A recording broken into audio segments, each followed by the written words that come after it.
Good morning, everybody.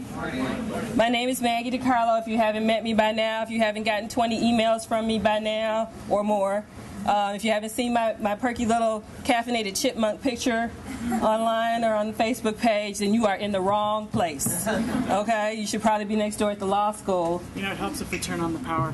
Oh, power. Okay.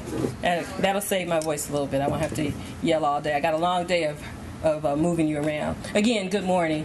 I'm glad to see so many of you here today. This is the highlight of my job, or the biggest part of my job, actually, but it's also the highlight. It's kind of like I've never done this, so I don't know for sure, but I get the feeling that now it's kind of like internet dating, that whole thing. You go online, you fill out some paperwork, you look at my profile, I look at yours. We decide if we want to talk to each other some more. And now, after all these months and weeks of communicating, we've decided to meet in a safe place. So here we are. I tried to lose a little weight. I did get my hair cut, so you know, I hope I look like my picture and I didn't misrepresent myself. And I hope you think the school is what we've told you it is as well. Today is going to be crammed full of information. I'm sorry I got you here so early this morning, but it's just so much to tell you. And I've only got this short period of time for some of you to take it all in. Some of you already know that this is the school for you, and you want to come here, and this is going to confirm it. Some of you absolutely know that this is not the school for you, but you came here so you could prove that too.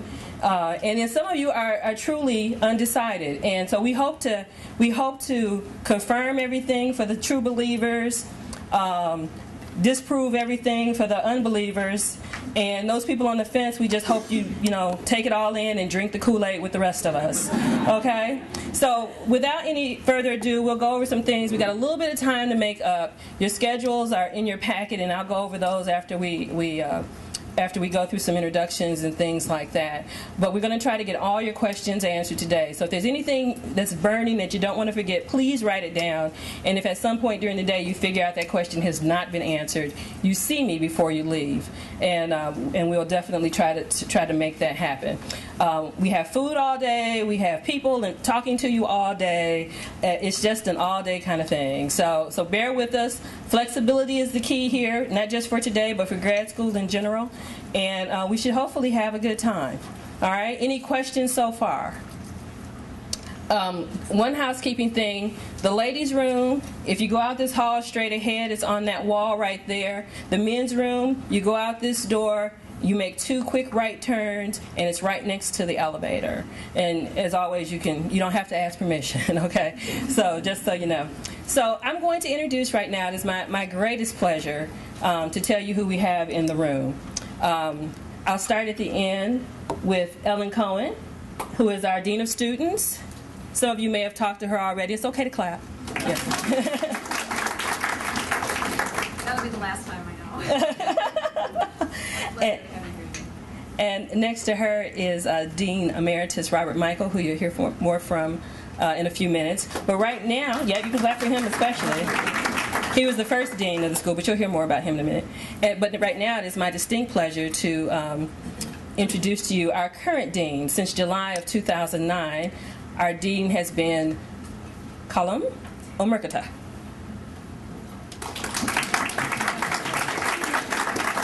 Did I get it right?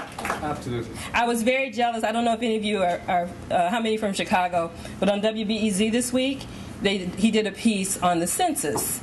And Robert Steele, who is the morning commentator on a city show called 848, introduced him and talked to him, and he said your name perfectly every single time. I was so mad at that man. I did not know what to do. But anyway, he said it properly. So I'll tell you a little bit about Dean COLM. I'll sit down again. Yes, please. It won't take that long. Dean COLM is a professor and dean here at the Harris School since July of 2009, like I mentioned before. He's also a senior fellow at NORC, which is the National Opinion Research Center, and it is located here in our building and partially downtown as well. And you'll probably hear more about NORC throughout the day. His research encompasses survey sample design, measurement errors in surveys, cognitive aspects of question wording, and latent variable models for non-response. I know you might not know what any of that means, but that's why you come to school. So we'll explain all that as we go along too. He came to Harris from the London School of Economics and Political Science, LSE, where he was the first director of the Methodology Institute, the Center for Research, Training, and Social Science Methodology, and a faculty member of the Department of Statistics since 1971. He has also taught at a number of other institutions, having served as a visiting professor at universities in Perugia, Firenze, and Bologna. He's also taught at the Summer Institute at the University of Michigan in the Institute of Social Research, which I know a lot of you know about those programs as well, and we get quite a few students who participate in those too. More of his bio is online, and he can tell you more about himself as well. I can tell you he is a Hyde Park liver. He lives here in Hyde Park with the rest of us, with his lovely daughters and his wife. And you might see COLM absolutely anywhere. I ran into him at the theater a couple weeks ago, and because he does live in Hyde Park, and I live here in Woodlawn, so it's a real special kind of community around here. So without any further ado, I'm going to give you Dean Column, and we can get our day started. Thank you. Thank you, Maggie. Maggie's introduction is a lot longer than I expected it to be. We'll write a short version for future occasions. I asked for the short. I'd like to welcome you to Chicago. Chicago is not my city, as you probably can guess from my accent. I'm Irish. That's the most important thing about me, and the one thing that Maggie left out. I think she was hoping to keep it quiet until you'd all left. Well, until we see your birth certificate. I'll be running for president shortly. So I was an undergraduate in Dublin and Ireland, and then a graduate student at the London School of Economics, where I taught subsequently for 27 years before coming here in 1998, partly at the urging of Bob Michael, whom I'm going to introduce in a moment. The LSE and the University of Chicago turn out to be quite similar institutions, despite the fact that the LSE was founded by radical socialists at the end of the 19th century. The University of Chicago was not founded by radical socialists, although it was founded also at the end of the 19th century. John D. Rockefeller was the founder and funder of the university originally. What I found interesting was that at the LSE, which has a reputation for being a radical institution, a socialist institution, and at the University of Chicago, which has a reputation for being a capitalist institution and a right-wing institution, that the two institutions are remarkably similar.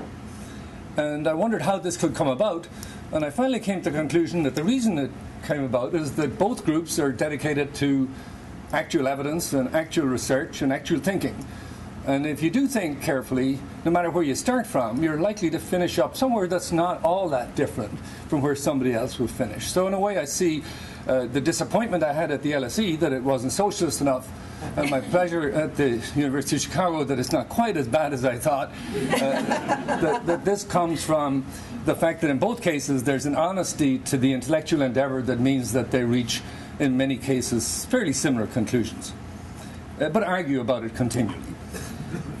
Now, today's purpose, as Maggie said, is for you to get to know us. Now, we've already decided, and I don't know whether Maggie, in her analogy with, well, I'm not quite sure what internet dating is. It seems kind of fundamentally doomed to disappointment from my recollection of my youth, which. It's that much better, yeah. So, reality sometimes trumps the internet, I guess.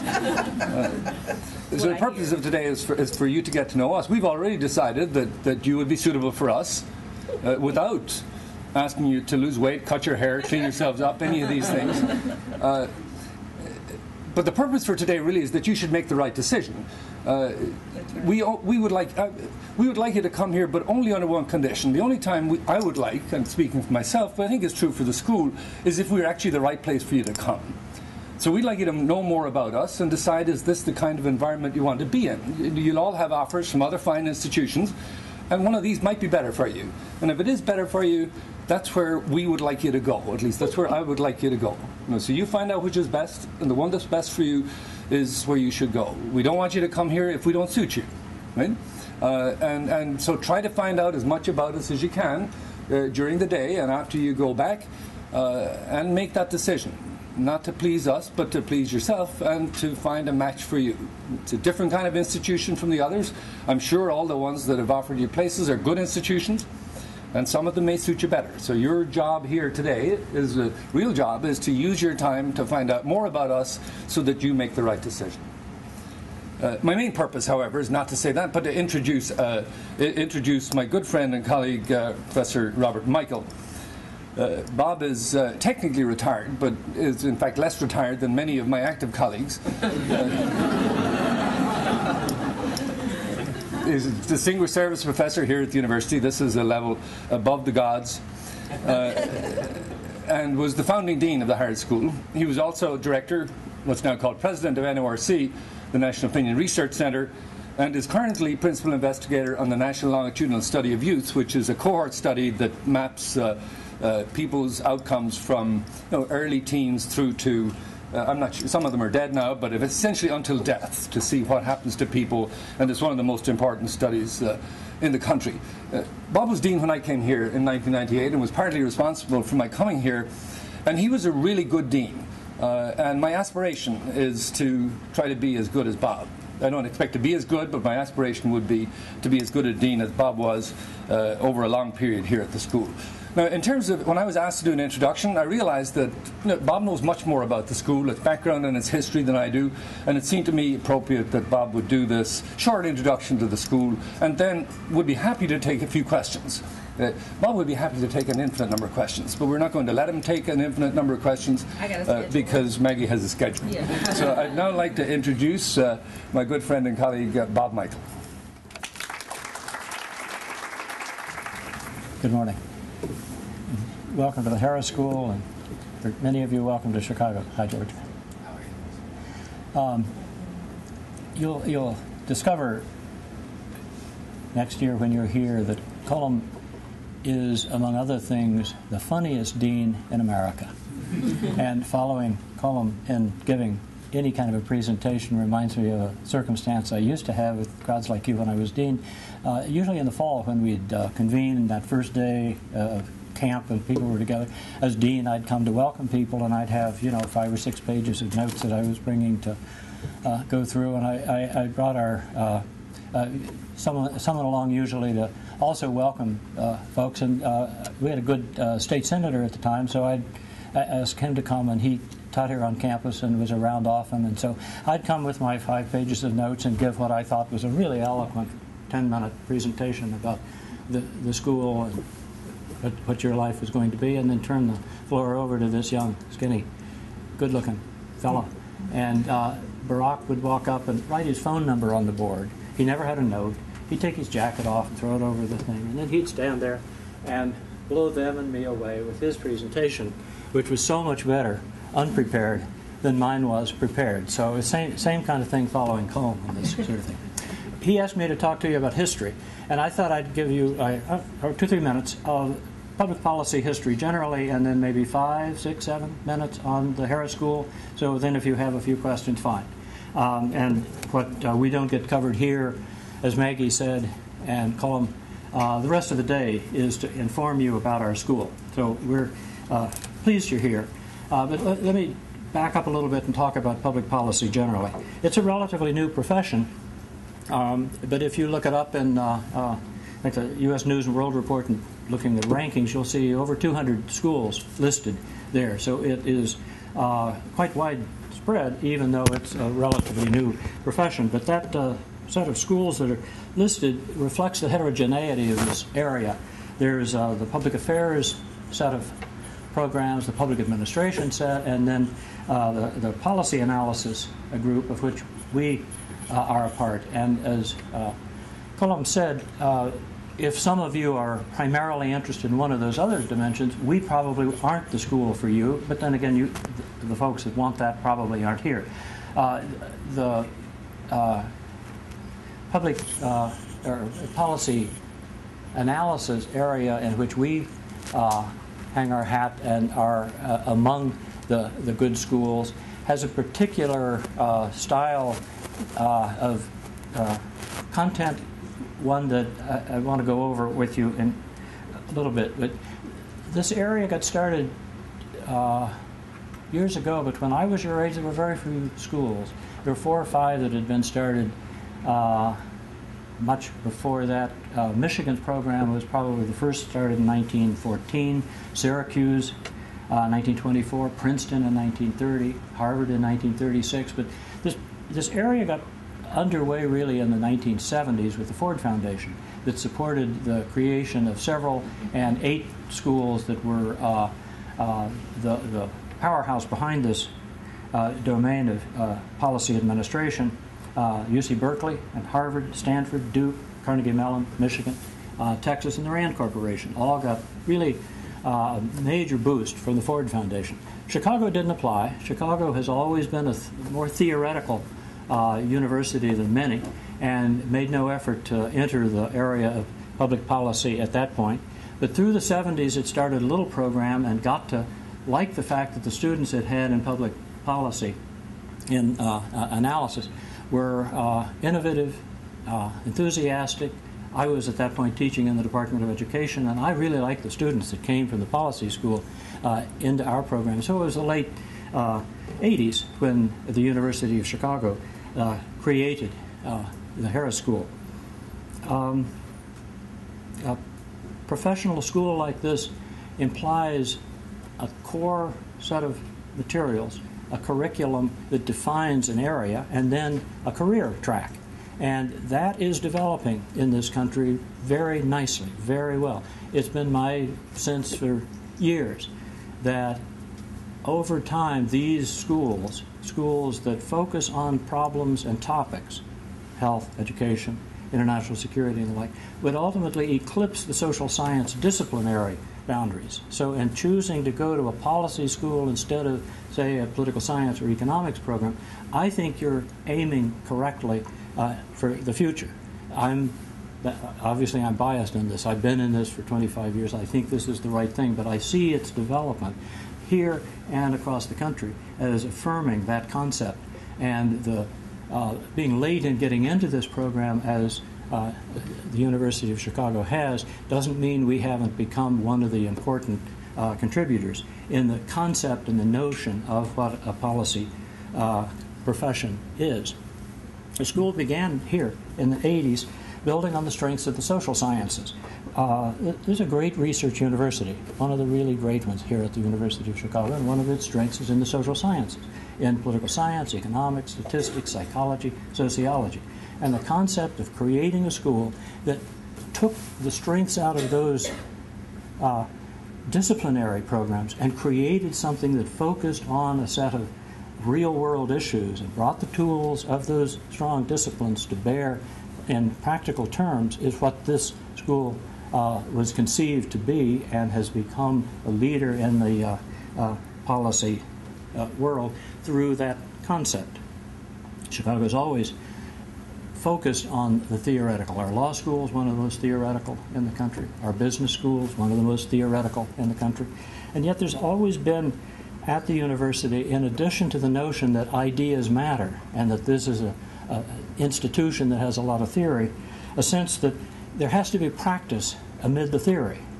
And in an area like economics, for example, we had a professor here, Paul Douglas, of the Cobb-Douglas production function, that became Senator Douglas and was a profoundly influential Democratic senator from Illinois in the 40s and 50s and into the 60s. In education, all the way back to the beginning of the department, John Dewey founded the department here. Now, he was the great philosopher of education, but he also founded our lab school. It's still one of the best schools in the country, a very hands-on area. To take an area outside of the social sciences, one of the strong departments at the university is physics.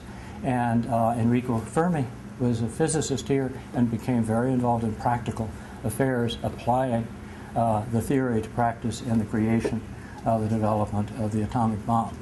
Okay? So this is a university that focuses on ideas and emphasizes that ideas matter, that theory is key.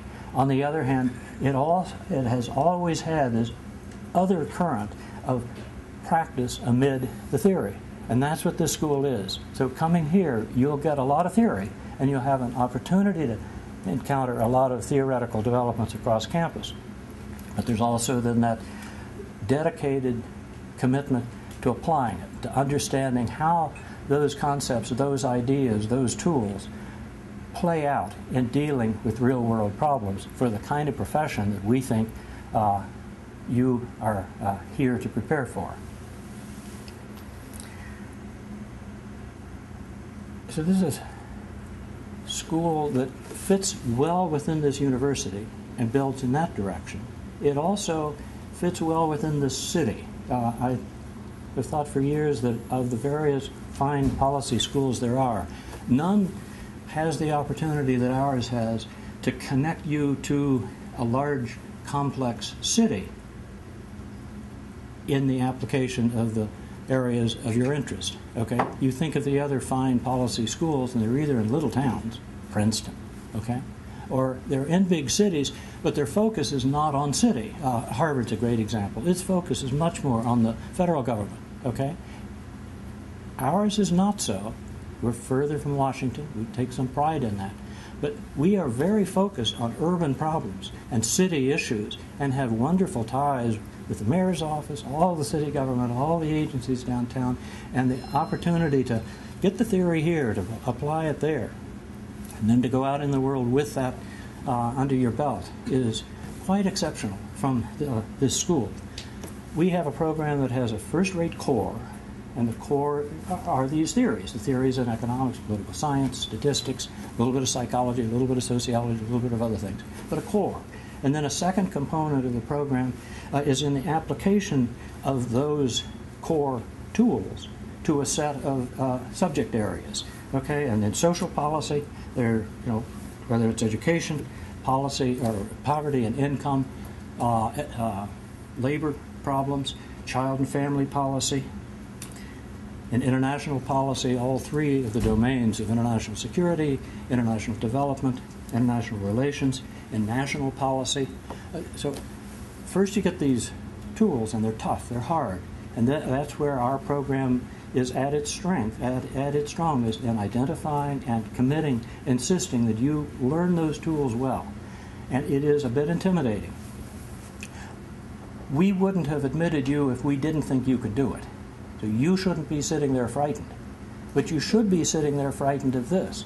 The problems you're going to face when you get out of here are a hell of a lot harder than the problem sets you're going to get while you're here.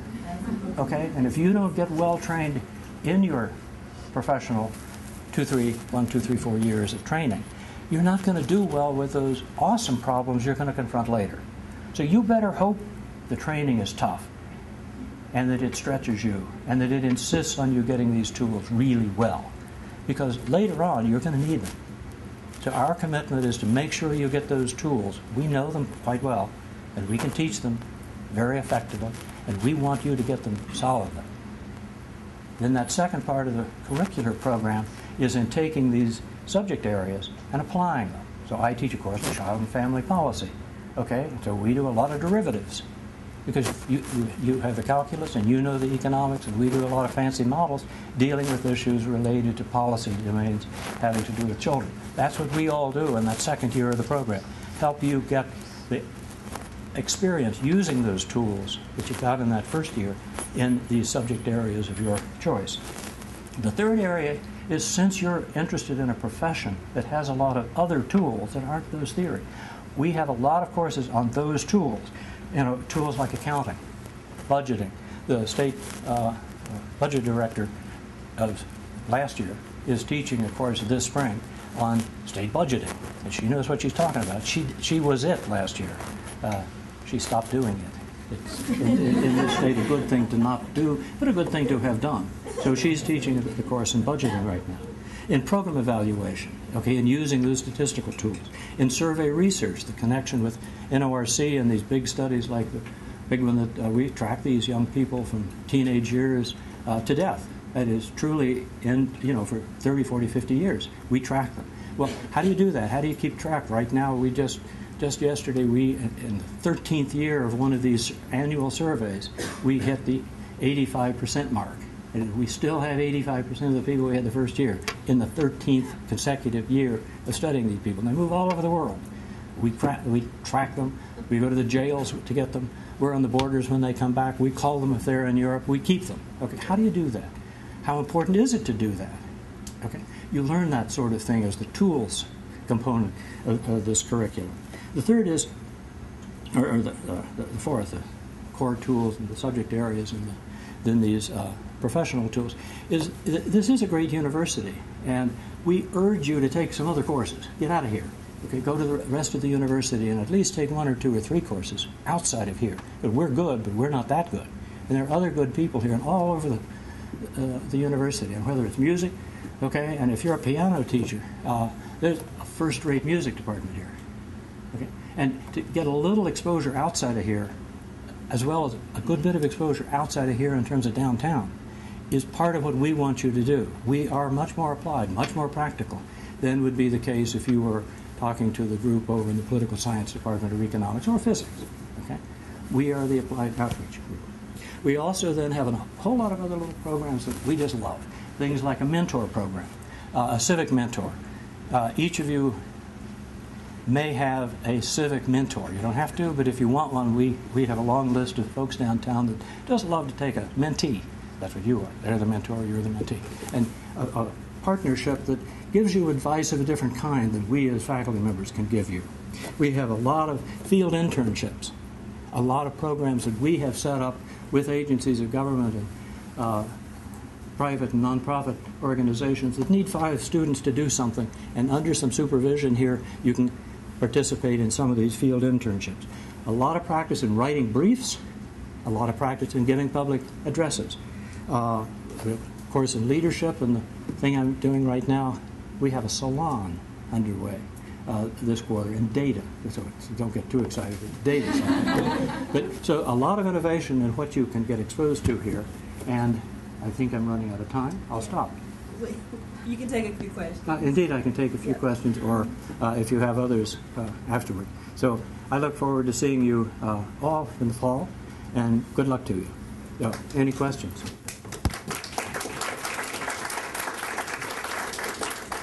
Yeah. You briefly mentioned the salon. What other opportunities are there for, can you hear me? Yeah. What other opportunities are there for master students to participate in research? Yeah, that's a good question, and something that we as faculty spend a lot of time on. We all do research. It's a publish or perish kind of place, and if we don't, we don't. So we do. So we have. So then, how the hell do we bring that to the course? Okay. Right now we have just typical. We have a program underway for our students right now on pedagogy, and next week's lecture is given by one of the faculties in how to bring his research into his courses and how to bring his students into his research. Okay, so this is not a strange issue of how do we integrate the research, and how do you as graduate students get involved in research.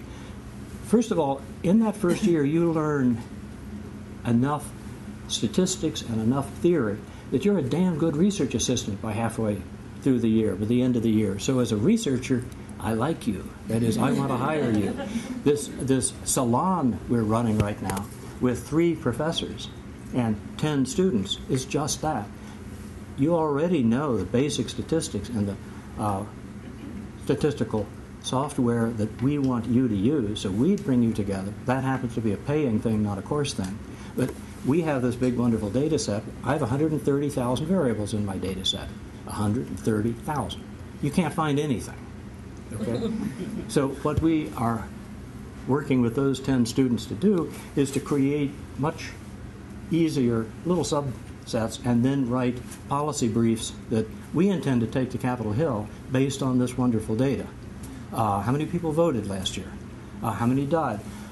What happened to in the top 25 percentile, the top 25% in ability, some of those kids only got a GED. Why? Okay? We have a couple hundred of those. We have a couple hundred of everything in a sample. We have 10,000 kids, so we got a lot of people. Okay, so one of the students in this salon is working on that topic. She knows how to do the statistics. She knows the statistical concepts. She knows the techniques. She doesn't know the data set. She's learning the data set, and her task is to figure out who those kids are that are really smart but didn't do so well in school or didn't do so well in life, okay? And try to figure out why. Another one is taking those that had jobs. About 50% of 12-year-olds in the United States have a job. Okay, 40-some percent have a job. The definition of the labor force in the United States starts at age 16. No one under 16 is in the labor force by definition. That's fine. But by the time they turn 16, half of American youth have had a job. Okay, 47%. That's from our data. One of these students is working on the faculty. How are they doing at 22? The same kids. Are those that had jobs doing better at 22 in terms of career development than those that didn't? Was that a good thing or not? All the girls, incidentally, have jobs that are very female typecast as a 12, 13-year-old. They're babysitting. All the boys are fixing cars, cutting lawn, doing other things. So the boys are the boy jobs, the girls are the girl jobs. Does that carry over to age 22? See, when you have longitudinal data, you can ask, is that a theory question or a practical question? Well, is the question one that is reflecting on whether there is discrimination, gender discrimination in the job market? There isn't in the labor or in the babysitting market.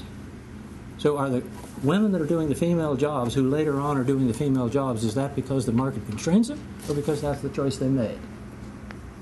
Students are working on these things every day in every course, or in every program that every one of us faculty, and we all publish, or COLM would have us perish. Okay? We are all doing that, and we need you. But first we need you to get tooled up and trained. And then when you're coming out, you come out with the capability of saying, if it's Mathematica, or it's a university, or it's a state government, or it's GAO, oh yeah, I know that program, I have a good data set that you could use for that. I've done 2 or 3 of those, I've written some of those. That's what you have when you leave here. Okay. You want to move on? I'm happy to take questions, but you have a very full day, and you'll be encountering and spending your time here with the young, dynamic faculty who are now those teaching in the Corps. I used to, I don't now, so you need to get on to getting acquainted with them. But I sure look forward to seeing you and engaging with you next year as well. And good luck to you. Thank you.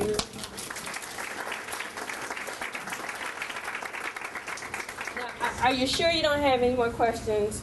Because he's here right now, and if you come and ask me a question that only he can answer later, I can't answer it. So now is the time. Don't be afraid. He's a very nice man. He looks like Phil Donahue, don't you think? Here's the question, yes. I asked this earlier, but if you're interested in continuing on to, like, say, going on with the research question, doing the PhD, is there a particular course track you should take, or maybe any advice you would give students now if they, after MPP, they wanted to go into research? So her question was, from here, if you wanted to continue on into the PhD, are there certain courses, is there a track you should take? Yeah. If you're thinking from the MPP master's level, I may want to go on with a PhD, I guess the main point I'd make is this is a wonderful institution to attend if that is in your mindset, because our courses are more like PhD courses than in many other of the MPP areas. And as we were just discussing, you can, and most do, get involved in research early on so you can find out whether or not you do want to do that. I don't think it's the case that there is one area that you go into, either substantive or one set of tools that you take because of that. We have a lot of students here at the master's level that choose to go take courses in the political science department, the advanced graduate political science courses. Several of our students take Gary Becker's microeconomic theory for PhD students. They don't get good grades, okay? But he likes having them because you're smart and you work hard and you bring a different perspective to the course. I didn't get good grades when I took his course back, a century ago either, so we don't hold that against you. But you can try it out here better than you can most places. But there's not a track here for that, and there are several of our graduates that do go on. I don't know what number or what fraction, but it's a fairly substantial number, and indeed many of our PhD students were MPPs prior to becoming PhD students.